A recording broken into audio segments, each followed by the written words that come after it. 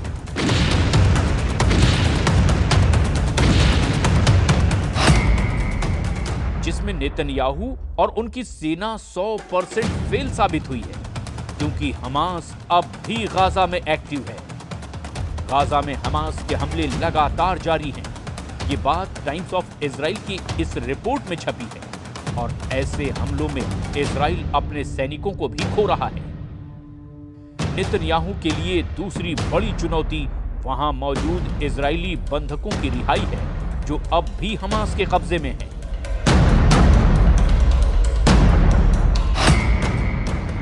इसमें भी नेतन्याहू और उनकी बहुत ही आधुनिक सेना 100% फेल साबित हुई है। इजरायली बंधक अब भी हमास के कब्जे में हैं। इजरायली अखबार हॉरेट्ज में छपी खबर बताती है कि नेतन्याहू पर दबाव बढ़ाने की कोशिश हो रही है।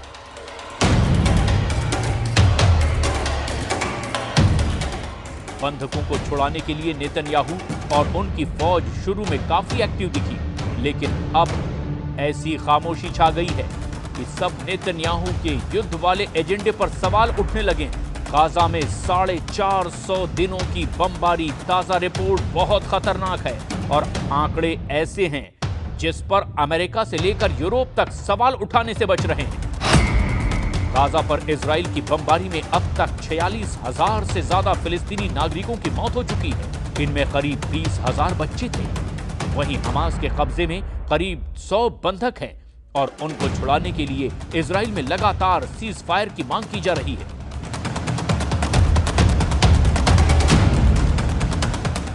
तेल अवीव में अब नेतन्याहू के खिलाफ लगातार प्रदर्शन हो रहे हैं। हंगामा, शोर और नारेबाजी के साथ नेतन्याहू और उनकी वॉर कैबिनेट को जगाने की कोशिश हो रही है, लेकिन नेतन्याहू सरकार की चुप्पी ने लोगों को भड़का दिया है।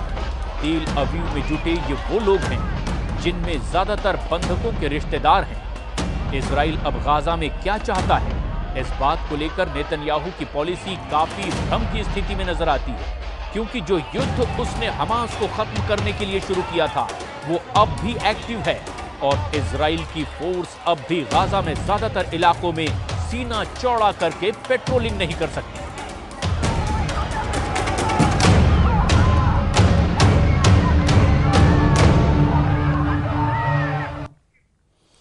और सीरिया को खोने के बाद ईरान बहुत ज्यादा परेशान है। सीरिया फ्रंट पर पुतिन से भी ईरान को मायूसी मिली है। ऐसे में अब खामनेई ने इजराइल को हराने के लिए नया प्लान बनाया है। जब से खामनेई का सीक्रेट मैसेज चीन में शी जिनपिंग के पास पहुंचा है, युद्ध को लेकर तेहरान में एक नई उम्मीद बंधी है।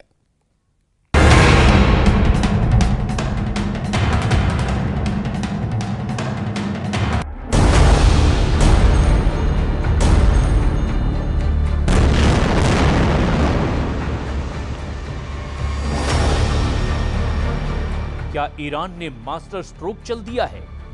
क्या ईरान ने इजराइल को बड़े युद्ध में फंसा दिया है? क्या ईरान ने चीन के साथ सबसे बड़े युद्ध की डील कर ली है? पश्चिम एशिया की जंग में क्या जिनपिंग की एंट्री हो चुकी है? क्योंकि ईरान की तरफ से ऐसा इशारा किया जा रहा है।